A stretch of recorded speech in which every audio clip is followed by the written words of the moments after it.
Hello guys, Assalamualaikum warahmatullahi taala wabarakatuh dan selamat sejahtera pada anda semua yang menonton YouTube saya bersama saya Hakim Syed Nasir dalam satu video yang baru. Okey. Sebelum tu saya ucapkan syabas dan tahniah pada anda semua yang menonton video saya ni. Okey. Pada start hari ni saya akan cuba gunakan mikrofon lah. Kalau tak dengar saya akan gunakan macam ni. Kalau boleh lah, kalau tak dengar kita cuba yang terbaik lah. Okey. Saya pada malam ni kita akan menceritakan satu isu ni yang memang dia diperkatakan oleh golongan golongan besi. Tak silap saya, pengurus owner yakni owner gym. Sebelum tu nanti anda akan tonton satu video ni yang saya akan paparkan pada anda semua sebelum saya akan ulas mengulas menganjuk mengenai maksud saya penutupan gym yang berlaku pada 8 Mei hingga hari ni 20 Mei tak salah saya. Tapi saya tak tahu dia akan sambung tidak, dan anda akan tonton satu video yang dipaparkan yang saya ambil sumber daripada Encik Krishna Kumar. Video ni anda boleh tonton di FB beliau, Krishna Kumar. Gambar tak silap saya dia ada berlatarkan gambar Suria FM.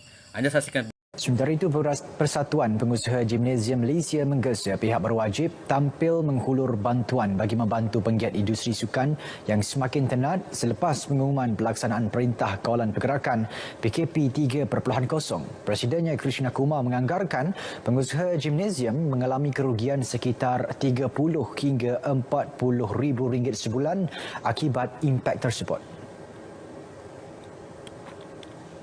Tambah Krishna, meskipun PKP pertama tahun lalu berjalan dalam tempoh selama 3 bulan, pihaknya bagaimanapun menerima pelbagai bantuan seperti subsidi upah dan dana khas daripada Kementerian Belia dan Sukan KBS.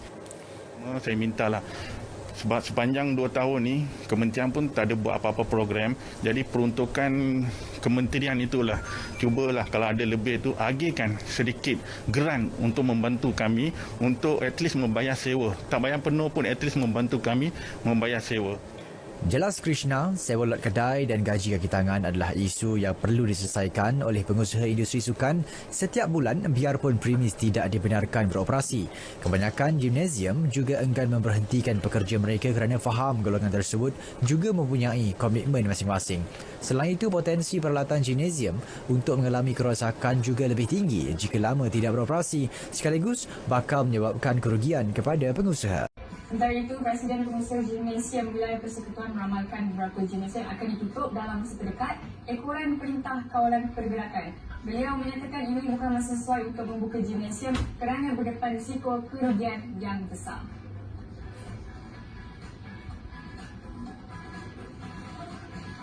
Masalah yang kita menghadapi yang sebelum yang PKP 1 dengan 2 pun boleh settle lagi. Sekarang dah pula nombor 3. Seperti kita punya kos yang utama macam bayar gaji, sewa, lesen semua memang amat tinggi lah, membebankan kami lah.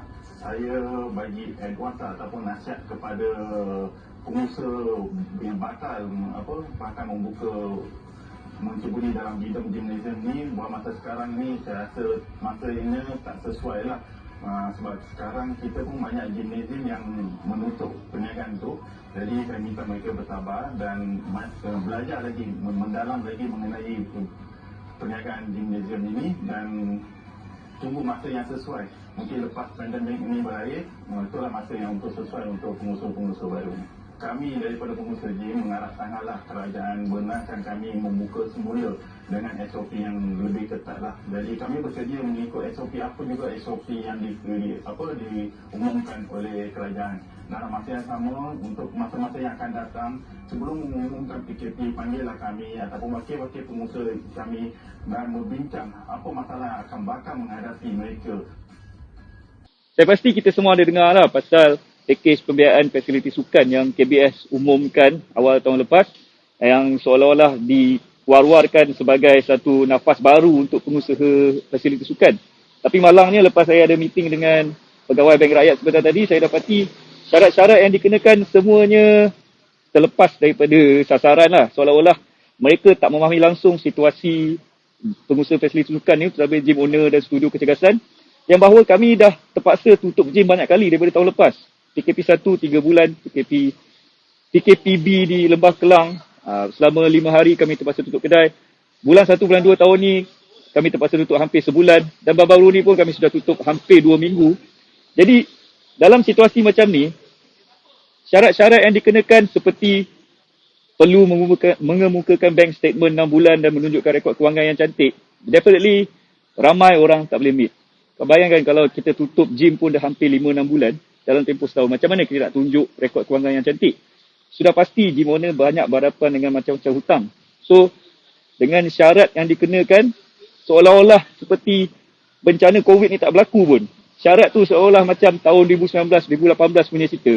Jadi, package ni sebenarnya bagi saya macam melepaskan batuk di tangga je lah. Dia tak betul-betul membantu pengusaha personal sukan untuk bangkit semula, dan jauh sekali daripada nak bagi nafas baru apa bagai yang seperti diwar-warkan dalam berita. Nampak tak apa yang anda dipertontonkan sebentar tadi? Nampak tak? Benda ni memang agak mengecewakan lah pada pengusaha-pengusaha gym. Kalau anda nak tahu lebih lanjut, anda boleh tonton video tu yang saya putarkan tadi. Okay.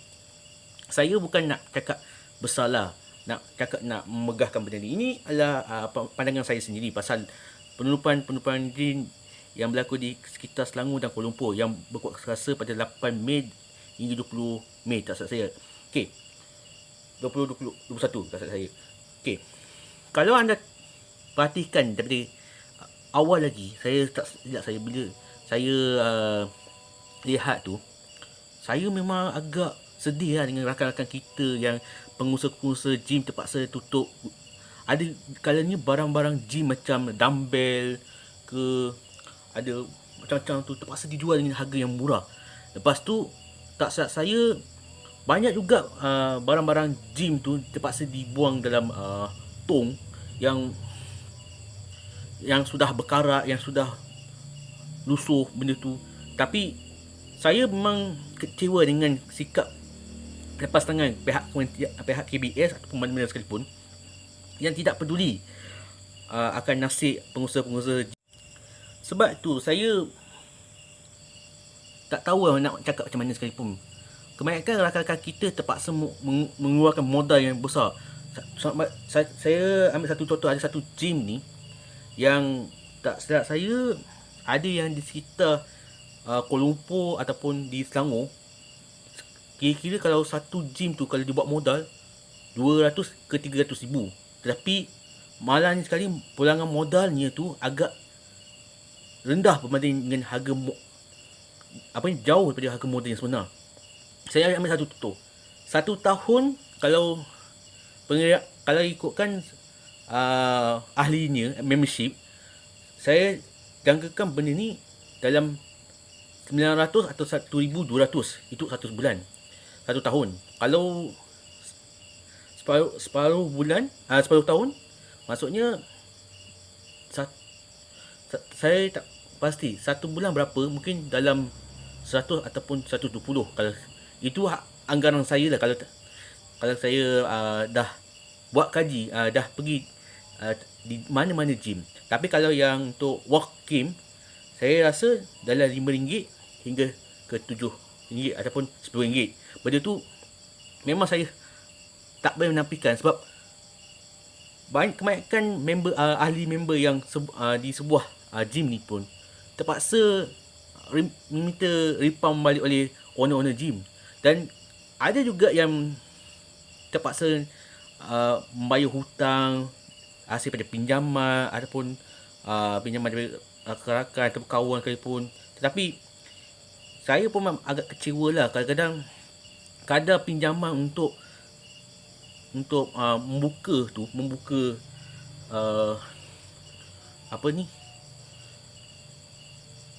akaun ataupun nak buat tu tak dapat. Kadang-kadang kita tengok ada juga yang owner gym tu terpaksa menanggung rugi sebanyak 40 ke 60 ribu ringgit sebulan ataupun setahun tak silap saya. Tapi saya memang dah agak perkara ni perlu ditarangi sebelum terlambat. Itu yang saya berikan pandangan. Sebab tu kalau kita tengok dekat gambar-gambar yang ataupun video yang dipaparkan oleh Encik Krishna Kumar oleh pihak-pihak owner gym tu, kadang-kadang ada gambar yang menggunakan hashtag tolong buka gym dan hashtag kami sayang besi. Sebab tu mereka juga yang pencerita-pencerita gym ni juga perlu mencari penyelesaian macam mana nak mengatasi perkara ini. Sebab saya pun, untuk pengetahuan semua, kalau saya pun, contohlah kalau saya ni, saya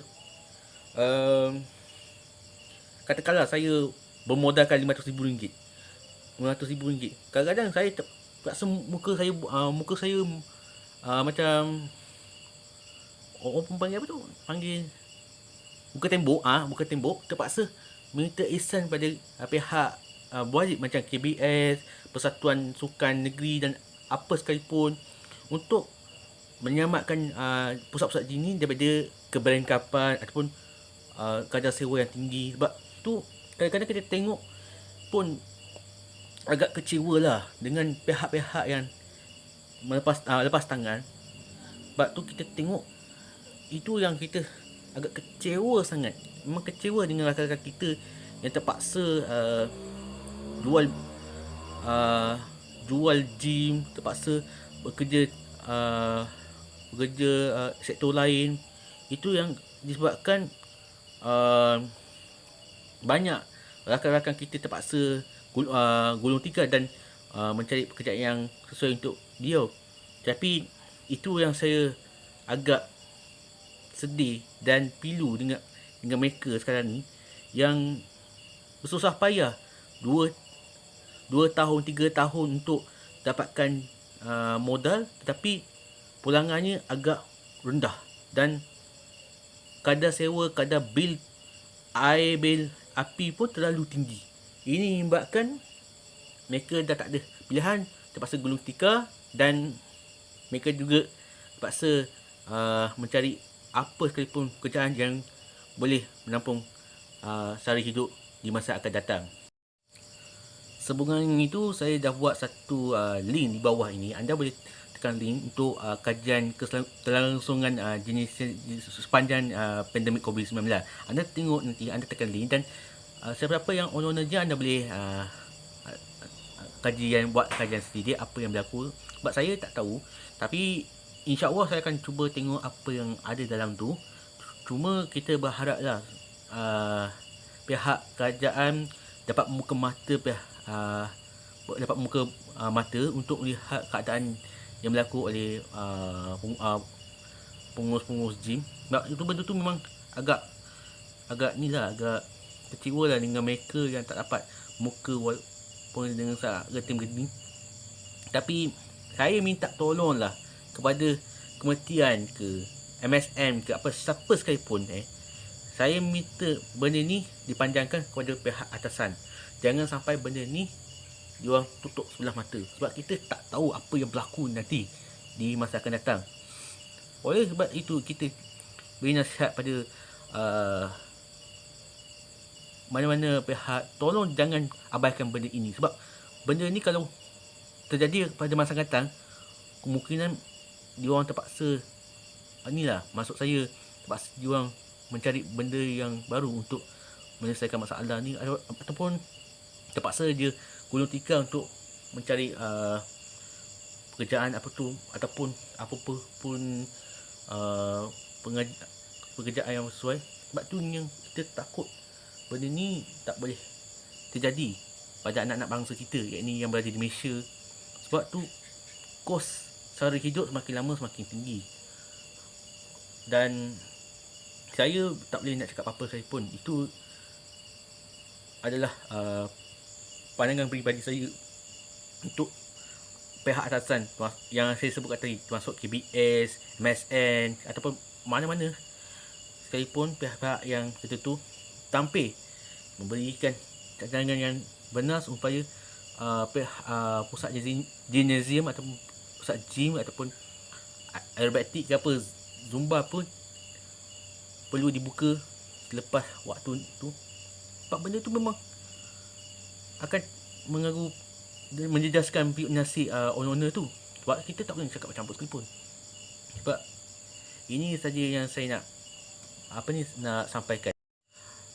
Akhir sekali saya berdoa pada Tuhan, semoga owner gym tu diberikan rezeki yang luas dan bersabar menghadapi dugaan cabaran, dan kita berharap mereka semua tak menghadapi dua rintangan. Sebab kita tahu keadaan pandemik lagi belum berakhir lagi, kita tak tahu bila akan berakhir, dan insya-Allah kita akan jumpa lagi dalam siri video yang baru. Jangan lupa like dan subscribe YouTube saya Hakim Said Nasir untuk banyak lagi konten menarik.